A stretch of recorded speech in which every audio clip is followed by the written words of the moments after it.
En el Perú, el acceso a la justicia es un derecho reconocido para todas las personas. Sin embargo, cuando se trata de personas con discapacidad, ese acceso muchas veces se queda en el papel. Aunque existen avances importantes, como el reconocimiento de la capacidad judicial en igualdad de condiciones, en la práctica persisten barreras que dificultan una participación real dentro de los procesos judiciales. Desde la falta de ajustes adecuados hasta decisiones que aún responden a lógicas paternalistas. El sistema sigue enfrentando retos para garantizar una justicia verdaderamente inclusiva. Hoy queremos detenernos en esa brecha entre reconocimiento formal y la inclusión efectiva. Preguntarnos qué significa en la práctica acceder a la justicia en igualdad de condiciones y qué cambios son necesarios para que ese derecho se ejerza plenamente. Humanizando Derechos, el podcast que da vida a la ley, la experiencia y lo que ocurre en el mundo. Informa, reivindica y humaniza tus derechos. Bienvenidos, bienvenides y bienvenidas a Humanizando Derechos. Mi nombre es Tika Vicencio, soy estudiante de Derecho de la PUC y miembro del equipo de Derechos Humanos. Es un placer tenerlos aquí presentes. Hoy presentamos Discapacidad y Justicia del Reconocimiento Formal a la Inclusión Efectiva, un episodio sobre lo que ocurre cuando el acceso a la justicia se reconoce en las normas, pero no siempre se garantiza en la práctica para las personas con discapacidad. En este episodio revisaremos qué significa realmente una tutela jurisdiccional efectiva, cuáles son las barreras que persisten en el sistema judicial peruano y qué implican estas limitaciones para la autonomía, la dignidad y el ejercicio de los derechos. Gracias por estar aquí. Por ello, el día de hoy nos acompaña la profesora Pamela Smith, abogada por la Universidad Católica de Santa María de Arequipa, con máster en Derecho por la Universidad de Syracuse, Nueva York. Es directora ejecutiva de Sociedad de Discapacidad de SODIS, desde donde gestiona proyectos relacionados a la implementación de derechos de discapacidad y coordina investigaciones. Es docente contratada del Departamento de Derecho de la Pontificia Universidad Católica de Perú y miembro del Centro de Estudios de Filosofía Política y Teoría Constitucional de la PUC. Muchas gracias, profesora, por participar en este episodio con nosotros. Hola, muchas gracias a ustedes y felicitaciones por esta interesante iniciativa. Ok, muchas gracias. Bueno, profesora, vamos a proceder al desarrollo de nuestras preguntas. A modo de introducción, quisiera hablar sobre la dogmática procesal contemporánea. Sabemos que esta distingue claramente entre el acceso formal y el acceso material a la jurisdicción. Mientras el primero se agota en la facultad de instar al órgano jurisdiccional, el segundo exige la eliminación de barreras estructurales. En el caso de la discapacidad visual, esto nos remite necesariamente al concepto de reasonable accommodations, que no son concesiones graciables, sino obligaciones de carácter inmediato para garantizar el debido proceso. ¿Bajo qué criterios de idoneidad y proporcionalidad considera usted que el sistema judicial peruano está implementando estos ajustes para garantizar una tutela jurisdiccional efectiva?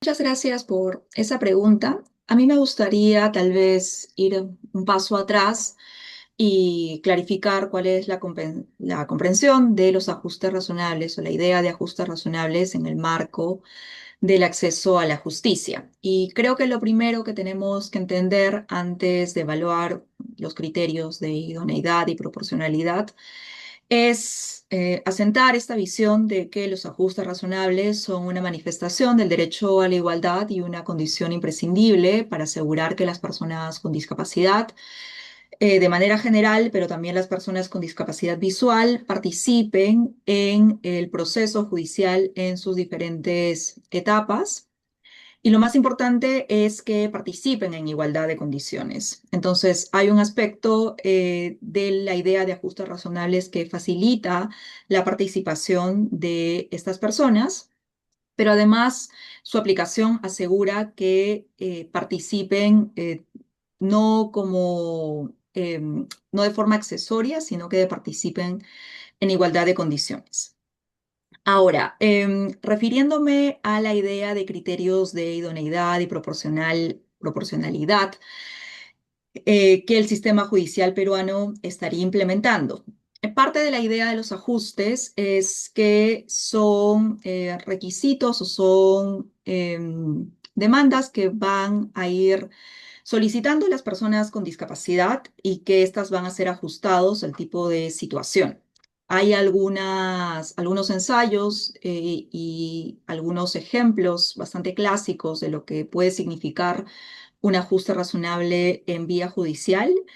Muchos de ellos tienen que ver con, por ejemplo, asegurar que la información sea transmitida en un lenguaje sencillo para las personas con discapacidad visual que puedan acceder a la información sobre las resoluciones judiciales o puedan acceder a ser notificadas, al igual que cualquier otra persona. Y los ajustes se han planteado siempre como situaciones que dan respuesta de forma individual y que están muy conectadas con la idea de accesibilidad, que comportan medidas de alcance general y que presuponen la puerta de entrada para el ejercicio de los derechos. Entonces, yo advierto, en primer lugar, que en la estructura del proceso judicial hay una constante interrelación entre asegurar accesibilidad en el proceso, desde la accesibilidad física, que ha venido trasladándose a un entorno virtual desde la pandemia. Parte de los procesos han ido trasladándose hacia la realización de audiencias virtuales, la notificación virtual junto con la notificación convencional. Y creo que esto, en primer lugar, abre una puerta de entrada para que las personas con discapacidad puedan participar de este proceso de manera igualitaria. Pero por otro lado, existen acomodaciones que pueden requerir las personas en situaciones muy específicas, desde, como les decía, la necesidad de que las resoluciones o las sentencias judiciales estén en un lenguaje sencillo, o asegurar que para la participación en audiencias cuenten con una persona de confianza, o el hecho de que tengan más tiempo para participar en una diligencia judicial. Entonces, yo veo una constante interacción entre las categorías de accesibilidad y la de ajustes razonables, en el entendido de que va a ser difícil de la noche a la mañana asegurar que todo el proceso esté concebido en una estructura distinta a la que tradicionalmente conocemos, y ahí la idea de los ajustes razonables funciona como un puente. Entonces, para ir redondeando la idea, lo que yo advierto en primer lugar es que aún existen algunas reticencias de algunos operadores de justicia de incorporar la idea de ajustes razonables en el diseño y en la conducción de este proceso. eh, por ejemplo, asegurar que la persona esté plenamente informada de los actos jurídicos en los cuales está involucrada, sobre sus alcances, sobre sus consecuencias, la calidad de sujetos, ya sea como agraviados o procesados, y que se respeten todas sus garantías en el proceso. Entonces, desde mi lectura y la experiencia, me dice que aún una actitud proactiva de los juzgados de indagar en cuáles pueden ser estas acomodaciones o qué ajustes se pueden realizar al procedimiento para que las personas participen y se cautele debidamente su derecho al debido proceso y a la tutela jurisdiccional, es algo que no está plenamente incorporado en su práctica.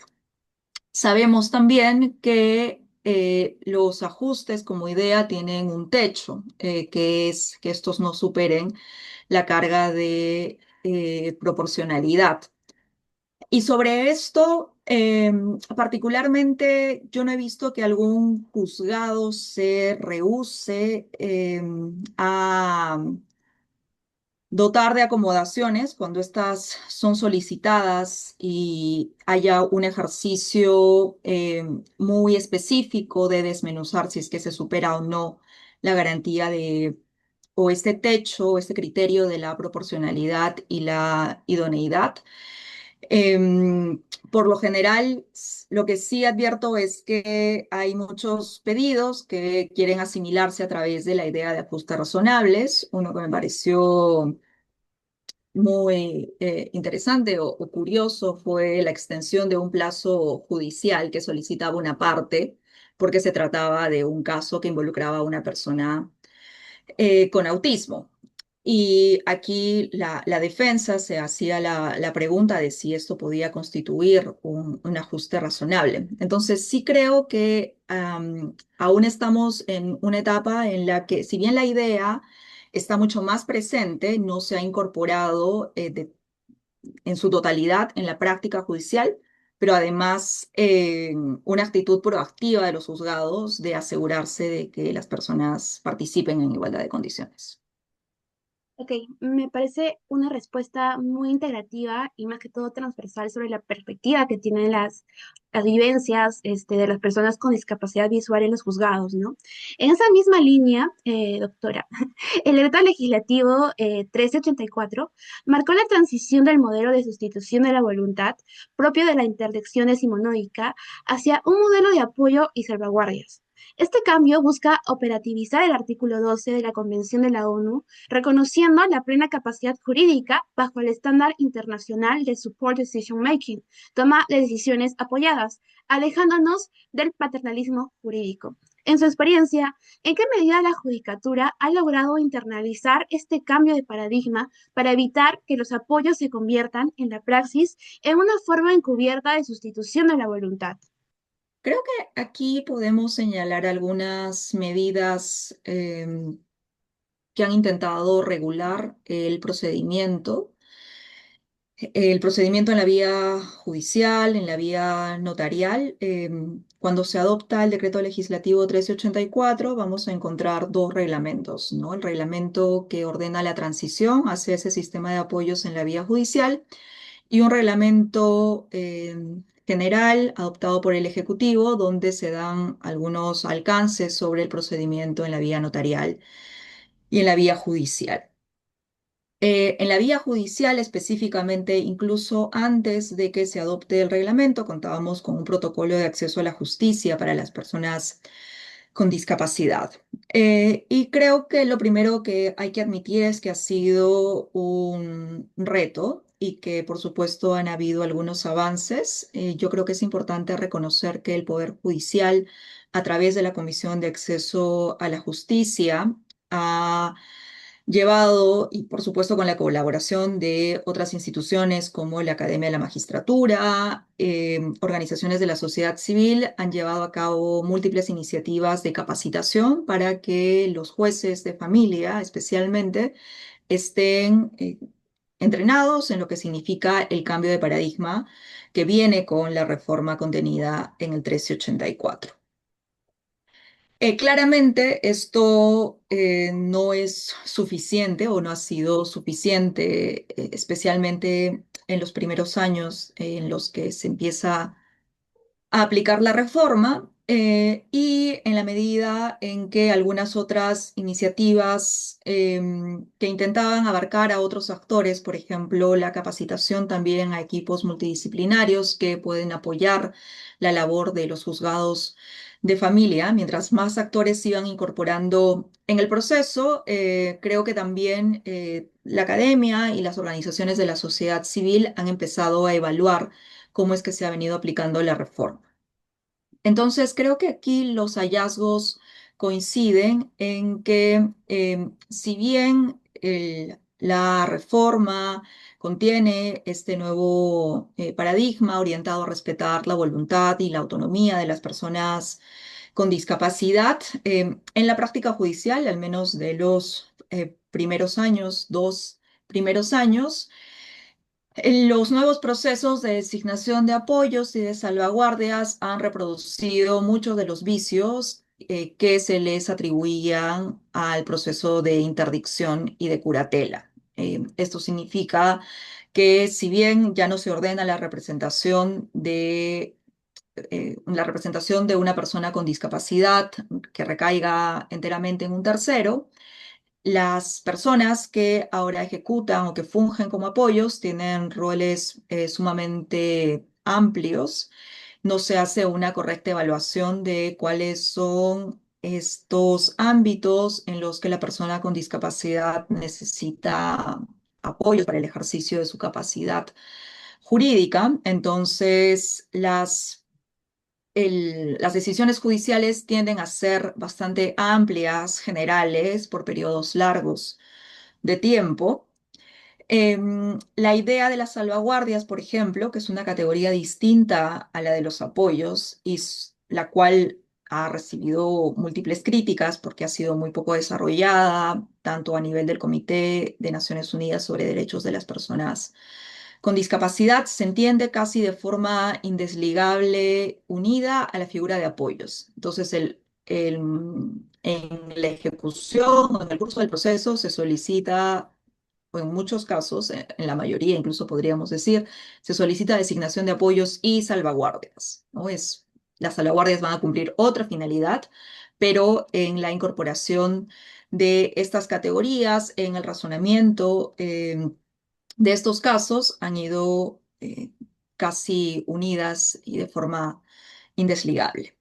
Por otro lado, también muchas de las sentencias, por lo menos en estos primeros años, no han logrado internalizar, o los operadores, mejor dicho, no han logrado internalizar que los apoyos, la función asignada a estos está referida al ejercicio de la capacidad jurídica y no a labores de cuidado. Entonces, hemos encontrado muchísimas sentencias en las que la motivación de las familias es iniciar una designación de apoyos para identificar a la persona que se va a hacer cargo de la asistencia cotidiana, la manutención de la persona con discapacidad, pero no de una persona que la asista en la facilitación de la comunicación, en la comprensión del acto jurídico para la realización de estos últimos. Y este también ha sido un error identificado en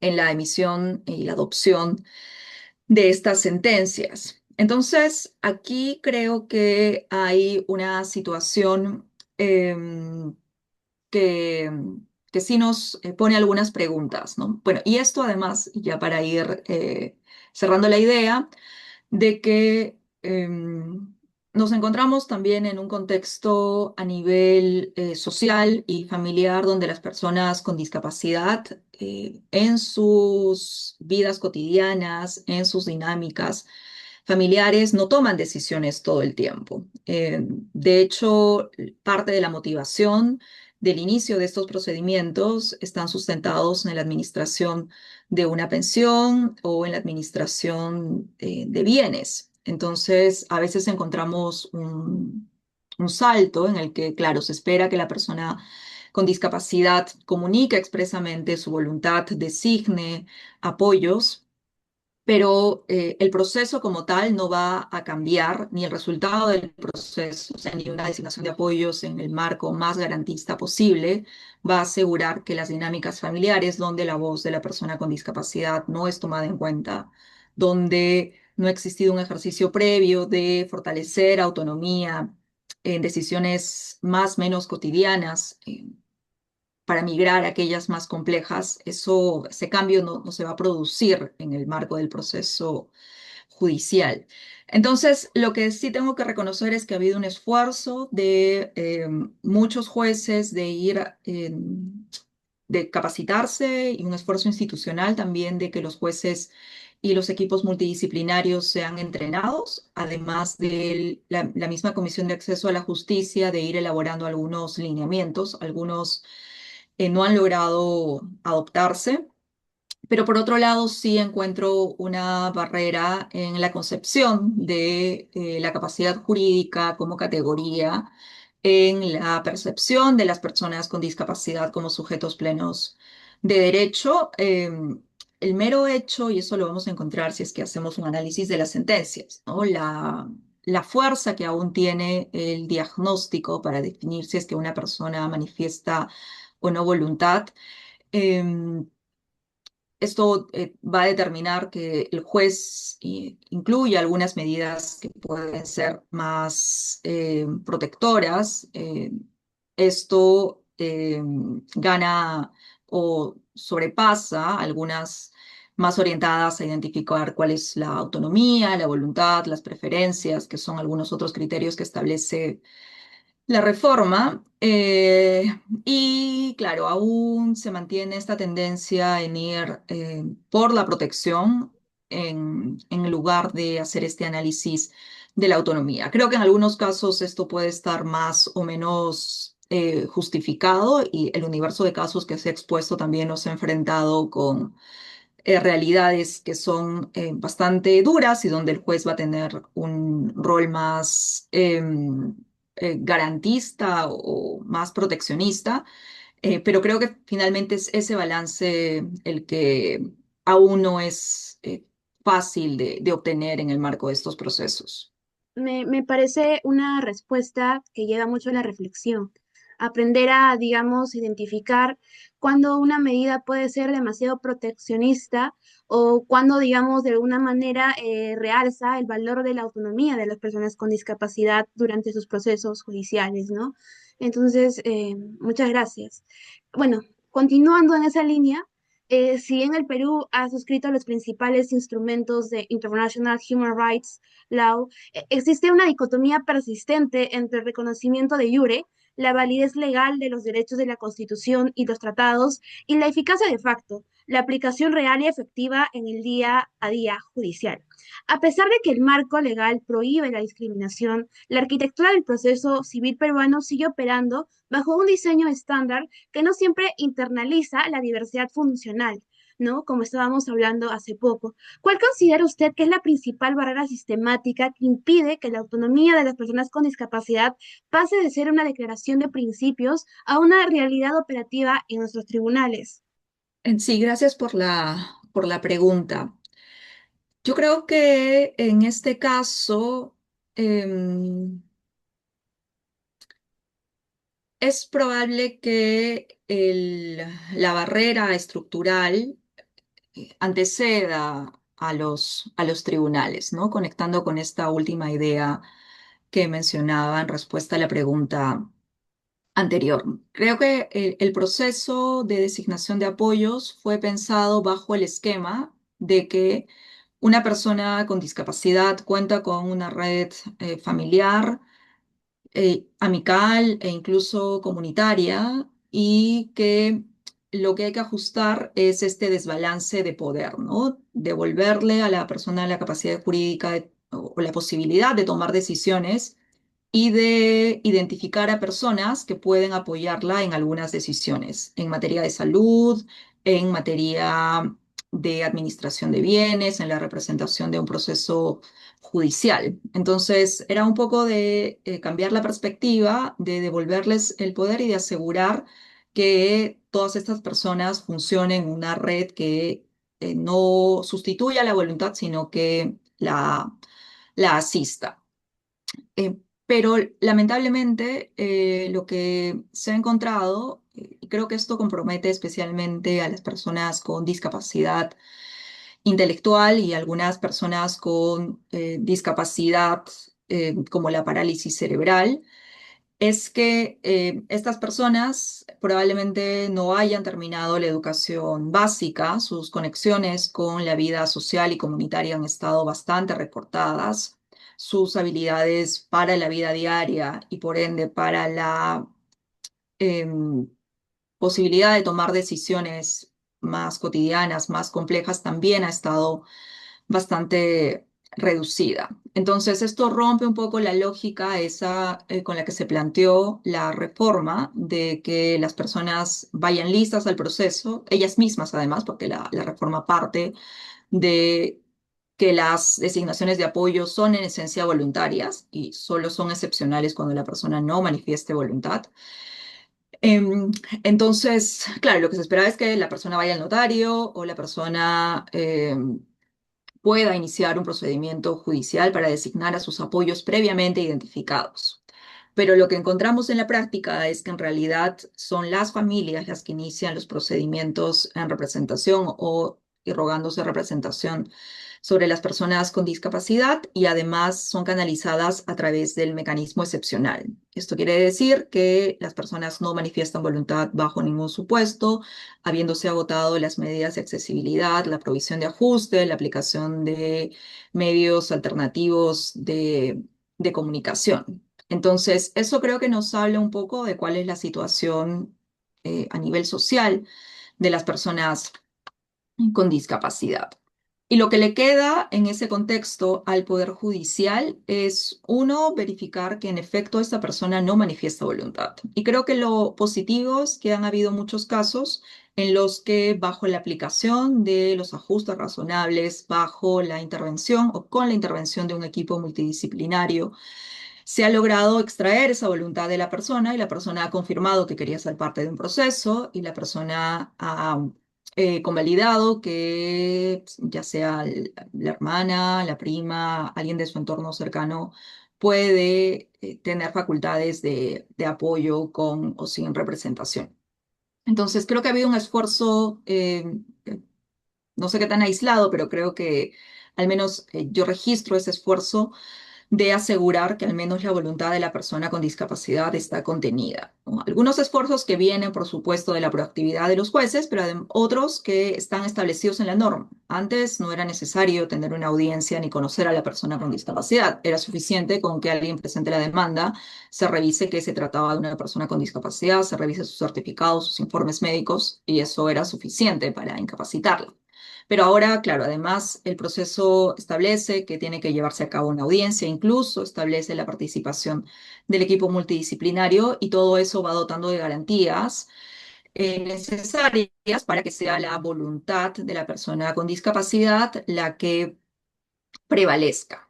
Pero lo cierto es que esto tiene un límite y el límite es que, como te decía, la designación más garantista no va a cambiar esta situación en la familia, en la que la persona con discapacidad no administra su dinero, en la que se puede, y claro que yo creo que el proceso lo que puede contribuir es en ajustar al apoyo o asegurarse de que el apoyo no reproduzca las falencias que registramos en los procesos de interdicción, ¿no? Que tenga controles amplios, que pueda disponer de bienes sin consultar con la persona con discapacidad.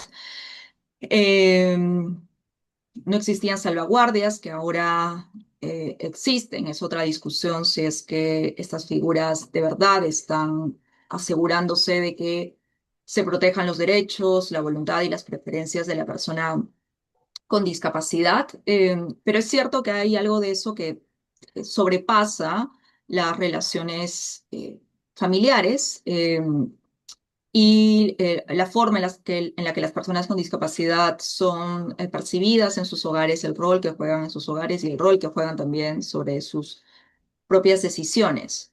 Y ahí creo que lo que se necesita es, más que ajustes en el procedimiento, es que existan otros servicios complementarios de apoyo y de acompañamiento que contribuyan en esa tarea. Entonces, aquí sí veo, más allá de las barreras del procedimiento como tal, que yo creo que el procedimiento está muy diseñado para respetar la voluntad y las preferencias de la persona y disponer de todos los recursos que son propios del sistema de justicia.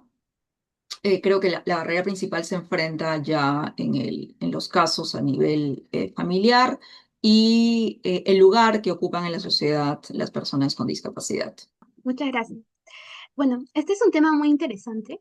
El Perú se posicionó como un referente en el sistema interamericano al ser uno de los pioneros en la abolición de la interdicción mediante el decreto legislativo 1384. Esta reforma no solo alineó nuestra legislación con el estándar de la CDPD, Convención sobre los Derechos de las Personas con Discapacidad, sino que sirvió como un leveling case o modelo de reforma para otros países de la región que aún mantenían instituciones jurídicas de sustitución de voluntad. Entonces, desde esta perspectiva de derecho comparado, ¿cómo evalúa el impacto de la vía peruana en las reformas regionales y qué lecciones podríamos o críticas podría extraer de jurisdicciones con sistemas de apoyos más consolidados? Sí, yo creo que lo importante que deberíamos rescatar es que con todas las falencias que se le pueden atribuir a la reforma y que están ampliamente documentadas, hubo un factor importante de decisión política, pero que venía además respaldada por organizaciones de personas con discapacidad. Entonces, creo que A veces se suele señalar que el proceso medio que salió de la noche a la mañana, que no fue consultado.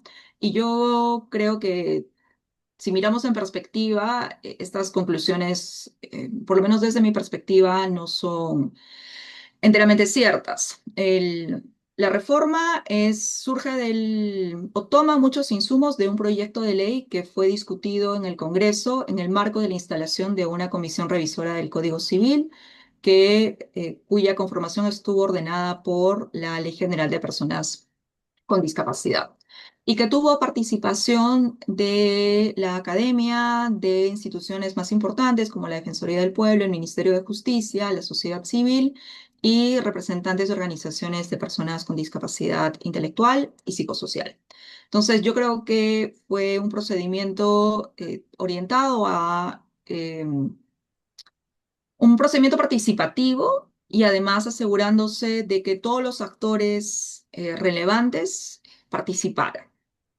Claramente la propuesta no fue adoptada en la vía legislativa y es por eso que luego el Ejecutivo toma la decisión de aprobarla a través de un decreto legislativo. Entonces, yo creo que parte de la construcción de esa reforma sí tiene un cariz participativo que es importante señalarlo, especialmente creo en un contexto en el que esta práctica está cada vez más en desuso, donde la deliberación y la participación de los directamente beneficiados está siendo descartada con más facilidad. Creo que otras, digamos, otras características del impacto es que incluso en esas contrariedades el Estado peruano llevó adelante la reforma. Habían pocos ejemplos, habían ejemplos en la región, Argentina, Costa Rica, que habían avanzado, pero no se ajustaban completamente al estándar del artículo 12. Y esto es algo que la reforma peruana hace. Y a partir de la adopción de la reforma, se van disparando otros procesos en la región, ¿no? Luego sigue Colombia, luego sigue México, España. Entonces, recientemente Paraguay y hay una reforma discutiéndose ahora mismo en Uruguay. Entonces, yo creo que esta perspectiva maximalista de ir por el estándar que reconocía el artículo 12 no solo es importante para el reconocimiento pleno de los derechos de esta población, sino que además demostró, aquí podríamos encontrar algunas posiciones críticas sobre mi afirmación, de que era posible ir por ese estándar ambicioso. Claramente, al ser el primer experimento, el caso peruano también no contempló otras cuestiones que sí fueron evaluadas en reformas posteriores, ¿no? La burocratización del proceso, el rol y la responsabilidad de los apoyos, si es que estamos prefiriendo o estamos dándole em, un valor a la autonomía por sobre la protección. O sea, creo que estas discusiones, por supuesto, en terrenos fértiles han estado presentes en otras jurisdicciones, en la colombiana, eh, en la mexicana y la española, por supuesto. Y yo creo que en ese mismo sentido, algunas falencias del caso peruano tienen que ver también con algunas cuestiones de carácter estructural. Como te decía, uno es que pensamos en que, o se pensó en que la reforma iba a aplicar, o pensamos en este escenario en que eran las personas con discapacidad quienes iban a perseguir la designación de sus apoyos tras una previa identificación. Y esto no necesariamente sucede así, esto nos hace pensar en cómo hacer esa identificación de apoyos para personas con discapacidad. Y actualmente en el país no existe un servicio de acompañamiento a las familias que haga esa tarea, ¿no? Creo que en algún momento se ha intentado que las OMAPEDs, los centros de salud mental comunitario, vayan asumiendo o incorporando en sus funciones parte de ese ejercicio, pero hay que admitir que esto no ha dejado de ser materializado en ejemplos muy aislados y en experiencias muy pequeñas. Algunas organizaciones de la sociedad civil podrían hacer ese ejercicio, sí, pero lo van a seguir haciendo de forma aislada porque no tienen posibilidad de operar a gran escala. Creo que otra cuestión tiene que ver con la situación de personas que no tienen esa red de apoyos. ¿Qué pasa con ellas? O de las personas que han estado institucionalizadas por largos periodos de tiempo. Parece que claramente la reforma no da respuesta a esas cuestiones. Otra situación tiene que ver con que creo que esta pregunta ha estado reciente en algunas discusiones, por ejemplo, de un espacio que es la Red Artículo 12, que reúne a varias organizaciones, em, profesores, profesoras y académicos sobre si es que en este intento de asegurar el respeto, la voluntad, la preferencia de las personas con discapacidad hemos llegado a una burocratización extrema de este proceso. Y este es, recuerdo claramente que la profesora Bregalio se ha hecho esta pregunta y yo coincido ahí en que incluso ahora tenemos que poner en balance cuánto los tiempos de espera del proceso y cuánto esto impacta en la vida y en las necesidades urgentes de las personas con discapacidad que los persiguen. Y creo que, y uno de los ejemplos más resaltantes de estas falencias estructurales está también en los plazos con los que opera el Poder Judicial, ¿no? Esto conectado, por ejemplo, con uno de los alcances de la reforma, que sostiene que son los jueces quienes de oficio tienen que declarar las restituciones de capacidad jurídica para personas que han estado interdictadas previamente a la adopción de la reforma. El avance de esto es mínimo. De hecho, la información que hemos tenido nos hace entender que los jueces no quieren embarcarse en esa tarea, ¿no? Esto significa un trámite administrativo un poco engorroso, el de desarchivar procesos, situaciones en las que los juzgados ya están desactivados. Entonces, creo que ahí también nos encontramos o nos enfrentamos con una barrera de cómo es que el sistema opera, ¿no? En celeridad, en plazos, en las exigencias administrativas y la burocratización eh, del proceso.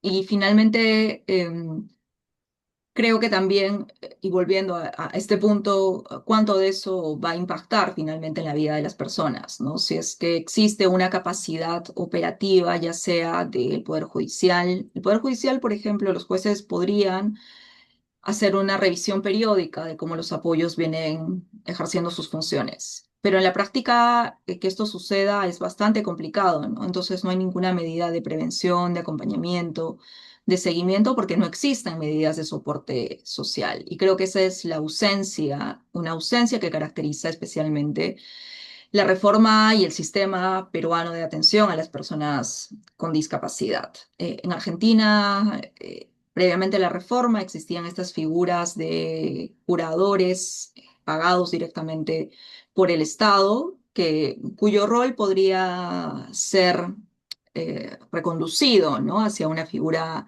de apoyo, pero es una figura de la que carece nuestro sistema y el diseño de la política social.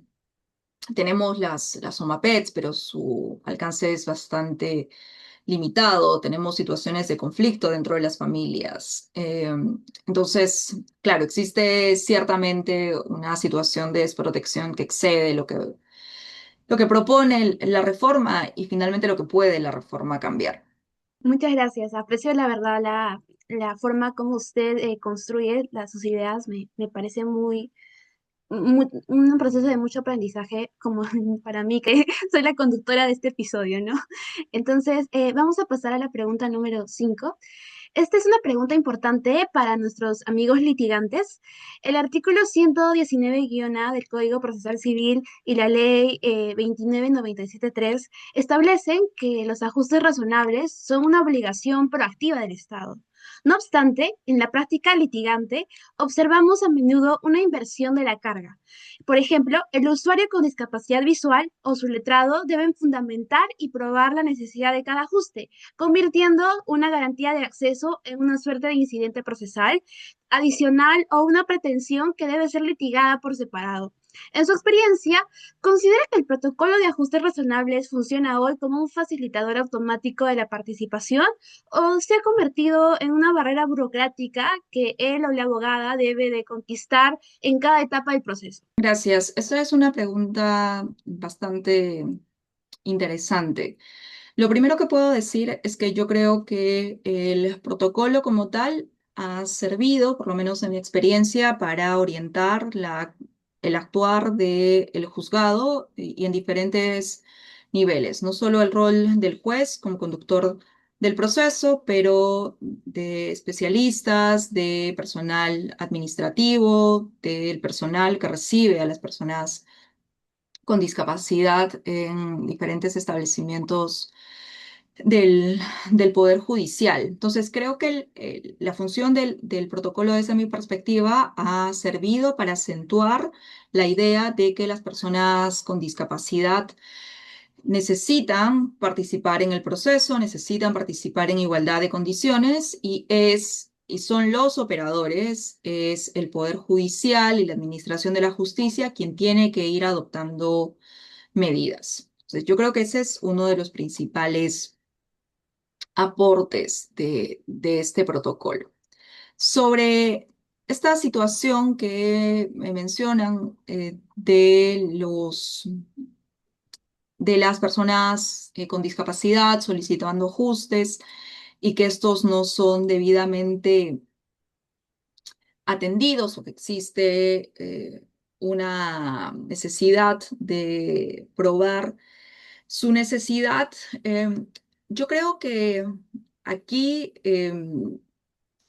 y nuevamente por eso la idea de cómo están internalizadas la idea de los ajustes en los juzgados es bastante importante.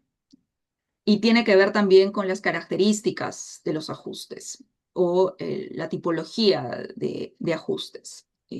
Al menos en mi experiencia, lo que yo he visto es que se suele solicitar extensión de tiempo para la realización de las audiencias, que las audiencias o algunas diligencias judiciales no sean realizadas en los juzgados, sino que, por ejemplo, se desarrollen en el domicilio de la persona, especialmente cuando ésta no puede movilizarse, que se cuente con interpretación en lengua de señas.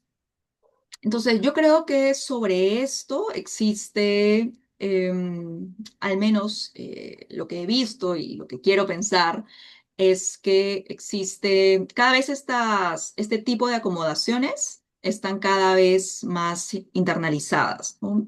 Al menos yo no he visto que este tipo de ajustes sean rechazados de plano.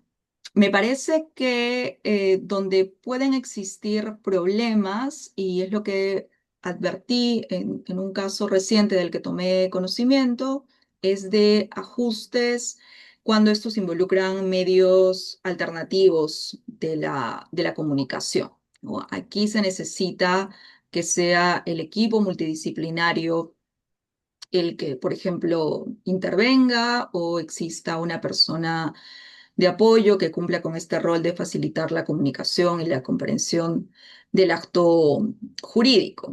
Para mí el problema en esos casos es que a veces ese recurso no está identificado y no está presente en el esquema, por ejemplo, pensándolo en un proceso penal. No existe algo como un equipo multidisciplinario que, que pueda apoyar esa participación de las personas con discapacidad, que es algo que sí está instalado en un juzgado de familia. Entonces, en estos casos existen menos recursos a nivel operativo y logístico y la posibilidad de que el juzgado los, los admita.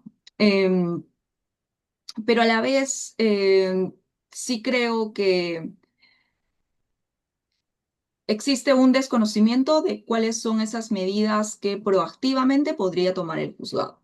Y en eso es donde sí se identifican algunas falencias, ¿no? Por ejemplo, cuando se entrevista a las personas con discapacidad, no existe un esfuerzo de reducir el lenguaje técnico de las preguntas. Se les formulan las preguntas de forma estándar. Entonces, en ese contexto es difícil saber si es que la persona está comprendiendo o no la totalidad de lo que de lo que se está cuestionando o se está preguntando.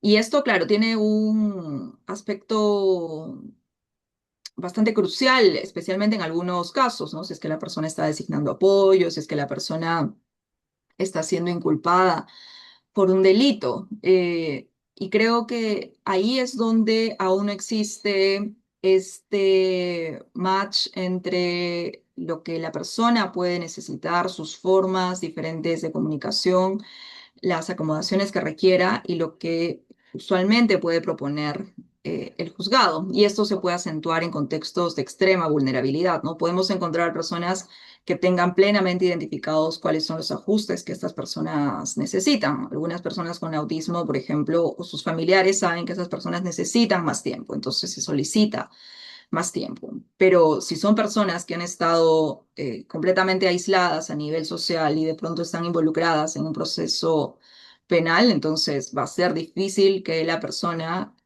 por ella misma eh, pelee o exija la provisión de ajustes. Va a tener que ser un juez muy garantista quien identifique que es necesario que algunas medidas se tomen en cuenta para que esta persona participe y se le respete el derecho al debido proceso. Ok, ok. Muchas gracias. A nuestros oyentes que les interesan los temas del Código Civil, hablamos de una de sus reformas, pues se introdujo una distinción técnica crucial.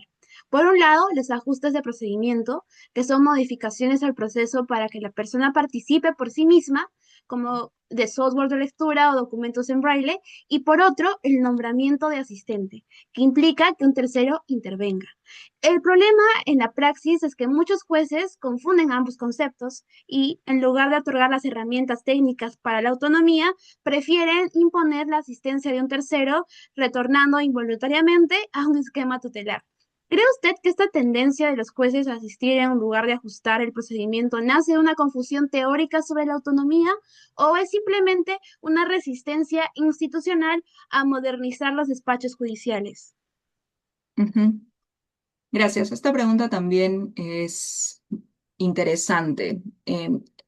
Y si bien es cierto que, claro, por ejemplo, la reforma va introduciendo esta idea de ajustes de procedimiento, al menos desde mi perspectiva, estos son una manifestación de esta idea global de ajustes razonables aplicados en el procedimiento judicial. En algunas concepciones de la idea de ajustes de procedimiento, se suele mencionar que estos no están sujetos a esta carga de idoneidad y proporcionalidad. Eh, pero yo honestamente no sé si eso es tan cierto. O sea, creo que indefectiblemente tendrían que estar sujetos a esa misma carga. Lo que sí creo es que en el marco de un proceso judicial, el sistema de justicia como tal tendría que tomar medidas afirmativas y medidas proactivas para asegurar que estas acomodaciones en el marco del proceso se cumplan, porque lo que está en riesgo es vulnerar el derecho al debido proceso, a la igualdad.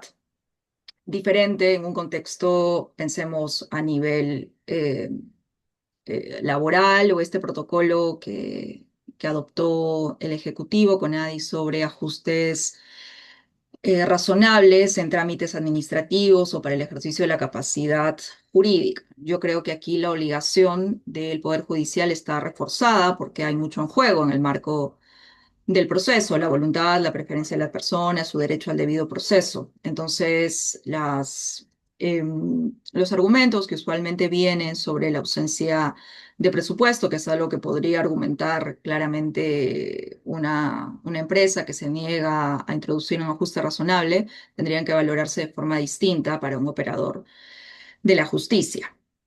Y estoy de acuerdo en que si bien se van introduciendo algunas modificaciones o la posibilidad de que las personas intervengan en el proceso con el apoyo de algunos dispositivos, aún esta idea de el asistente está bastante presente. Yo creo que me animaría a decir, y tal vez puede haber data que no respalde mi afirmación, pero me animaría a decir que está más extendida esta idea de que las personas pueden actuar por sí mismas y que pueden necesitar algunos apoyos específicos, ¿no? Ya sean estos softwares, ya sean estos documentos en braille. De hecho, hace no mucho el Poder Judicial ha anunciado las notificaciones en braille. Pero es cierto que está aún persistente esta idea de bueno, a nivel notarial el testigo a ruego y en la vía judicial podría participar eventualmente una persona de confianza. Y si bien también considero que existe al menos una división teórica y conceptual de lo que significa un ajuste razonable de una figura de apoyo, y además asimilaría o entendería que un asistente, una persona de apoyo, una persona de confianza, una persona de apoyo informal, son roles que encajan dentro de una concepción de apoyo en la situación en la que estamos, donde, claro, el sistema ha sido diseñado bajo otros parámetros, sí a veces hay mucha superposición de la idea de apoyos y ajustes, ¿no? De hecho, la reforma peruana hace una mención a que dentro de los ajustes se permite la participación de una persona de confianza o un apoyo informal. Entonces, si bien creo que sí hay una diferenciación conceptual clara en un contexto en el que, claro, las personas tienen que perseguir este tipo de modificaciones o se tienen que tomar algunas medidas para que participen en el proceso, a veces se prestan algunos conceptos o la línea que los delimita se vuelve cada vez más borrosa. Lo que sí creo es que en el marco de estos procedimientos y los de designación de apoyos, pero en cualquiera que participe una persona con discapacidad, es necesario que se respete su autonomía y de que las medidas que aseguren que esta autonomía sea respetada se ajusten a los estándares de la Convención de Naciones Unidas y a lo que establece el marco regulatorio peruano. Y aquí va a prevalecer lo que el ajuste, la acomodación que a la persona le sirva, por ejemplo, para comunicar de forma más efectiva su voluntad o para acceder de forma más efectiva a la información, no lo que a un operador judicial le facilite en el trámite de un proceso. Entonces, claramente la autonomía, el respeto a la autonomía y las medidas orientadas al respeto de esta autonomía tendrían que imponerse por sobre aquellas que intentan reducir y que intentan reducir las trabas o la carga que va a enfrentar el juzgado cuando tiene a una persona con discapacidad participando en diferentes calidades en un proceso. Em, entonces, creo que, y simplemente para ir abordando y terminando con esta idea de la resistencia institucional, creo que hay, claro, algo de que los jueces lo que quieren es actuar de forma más efectiva, tienen plazos que cumplir, tienen metas que superar y tal vez lo que se tendría que pensar es en algunos incentivos en el caso de que tramiten casos de personas con discapacidad, porque es importante admitir que es cierto que podrían tomar más tiempo, que requieren de una protección reforzada, intervención del equipo multidisciplinario, entrevistas, movilizaciones al domicilio de la persona, constatación de sus condiciones de vida. Entonces, yo creo que ahí el ajuste tiene que venir a nivel institucional, ¿no? A través de algunos otros incentivos y creo que también de una valoración de las medidas. Este comentario, o sea, lo lanzo sin haber pasado la consulta con la comunidad de personas con discapacidad visual, pero sí me pregunto qué tan efectiva es una notificación braille a estas alturas, ¿no?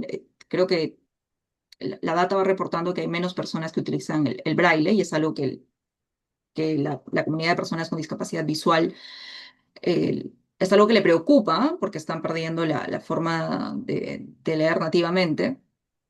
Em, pero es cierto que cada vez el número se reduce, ¿no? Entonces, ¿cuán idóneas están siendo estas medidas que se adoptan en el intento de garantizar los derechos de las personas, ¿no? Entonces creo que siempre cabe la posibilidad de que se vayan adaptando formatos o se pongan a disposición, creo que eso sería lo ideal, formatos distintos para que las personas puedan acceder a esta información. Y este ejemplo probablemente no tenga que ver con esto, pero en el marco de las elecciones, por ejemplo, el JN, creo que con la mejor de las intenciones, y nuevamente, esta información yo no la he cotejado, mi percepción no la he compartido con personas con discapacidad visual. Creó estas plantillas braille donde se invitaba a revisar información sobre los candidatos.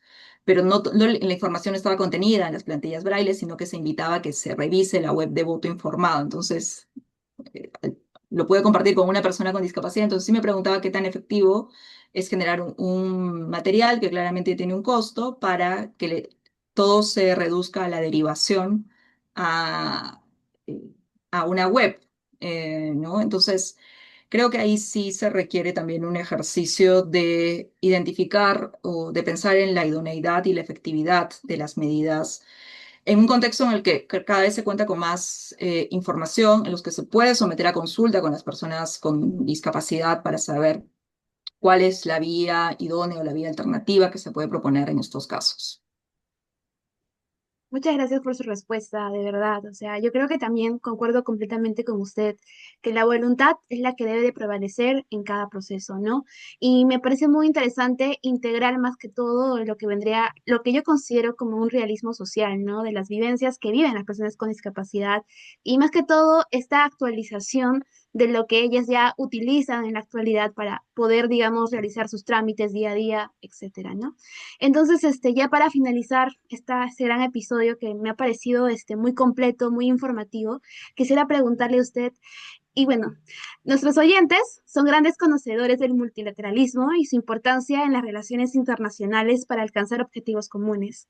Entonces, el Perú, como parte de la Convención sobre los Derechos de las Personas con Discapacidad, se somete periódicamente al escrutinio del Comité de la ONU en Ginebra bajo el principio de Good Faith Confess, cumplimiento de la buena fe. Esto implica que no basta con la exhibición de reformas legislativas como el decreto legislativo 1384, sino que se requiere evidencia de un impacto sustantivo en el acceso a la justicia. En ese sentido, la comunidad internacional observa con atención si nuestra reforma es un hito de vanguardia o simplemente un cumplimiento meramente nominal. A la luz de los próximos exámenes ante la Comité de la ONU, ¿usted considera que el Estado peruano cuenta con indicadores de éxito tangibles que demuestren que el decreto legislativo 384 ha transformado la experiencia del ciudadano en el sistema de justicia? ¿O nos enfrentamos a un riesgo de responsabilidad internacional por falta de eficacia real? Gracias. Sí, muy interesante también esta pregunta. Yo creo que lo primero es que en el marco de la revisión de los estados sobre el cumplimiento de las obligaciones establecidas en la convención, creo que hay dos fuentes de información principales, ¿no? Una, la que reportan los estados, que siempre se plantea en términos positivos y que si recuerdo bien, en la última revisión del Perú por este comité se hizo una enunciación de todas las leyes que fueron adoptadas, las políticas, los protocolos, lineamientos que fueron adoptados.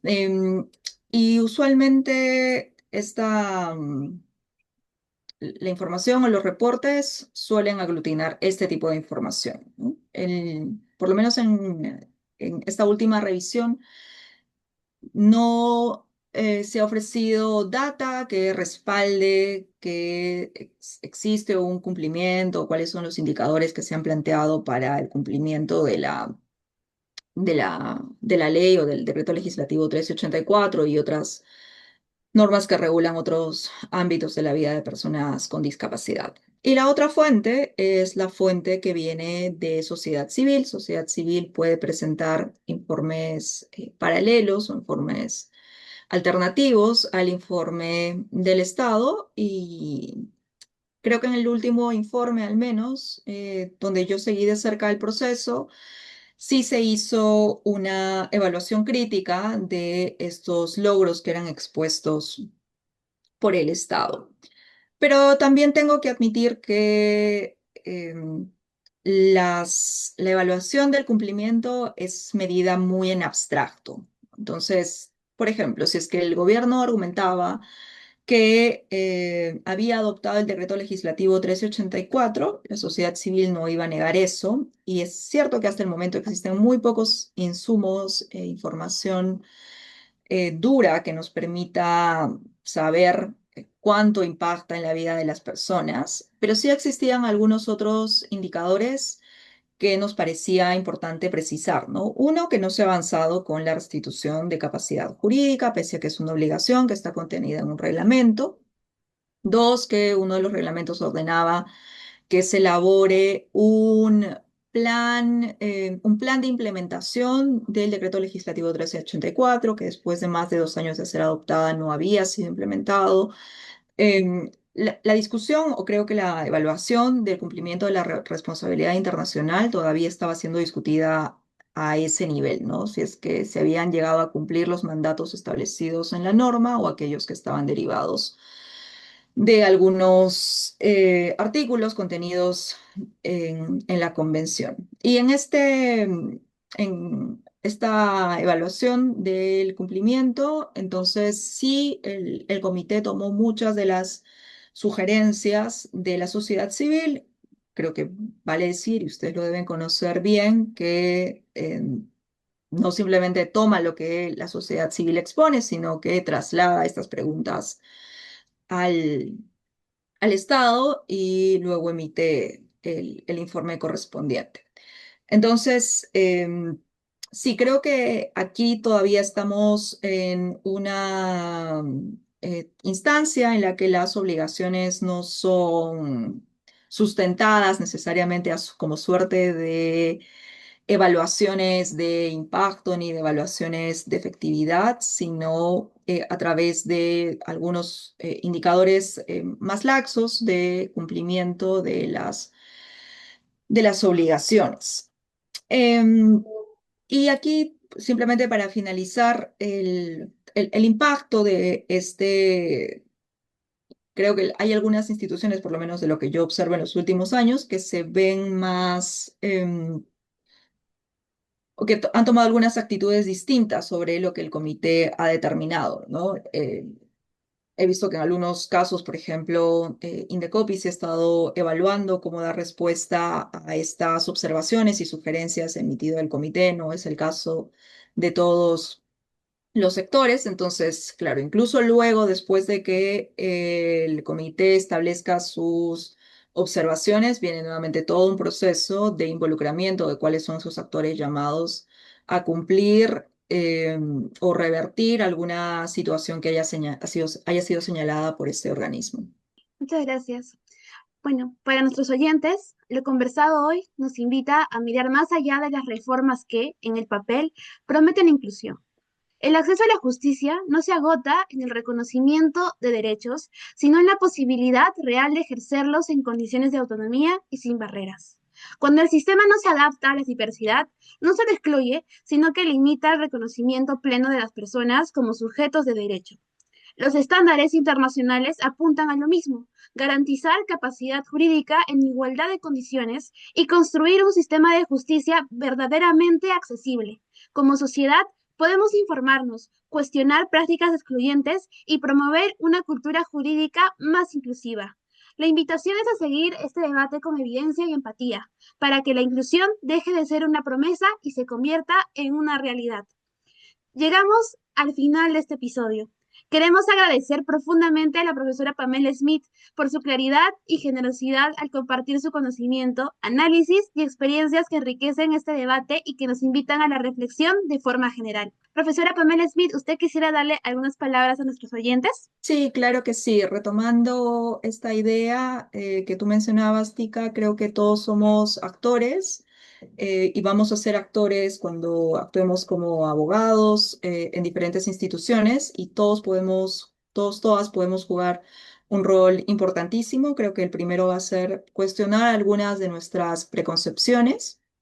Creo que lo segundo es tener apertura y tener en cuenta que las personas con discapacidad ocupan un lugar importante en la sociedad y con nuestras acciones u omisiones podemos asegurar que se incluyan efectivamente, pero también podemos contribuir a su aislamiento social. Así que nuevamente animarlos y animarlas a que contemplen esta perspectiva desde las diferentes arenas en las que se van a desenvolver, porque desde todos los espacios se puede contribuir efectivamente con una sociedad que sea más inclusiva. Sabias palabras, profesora.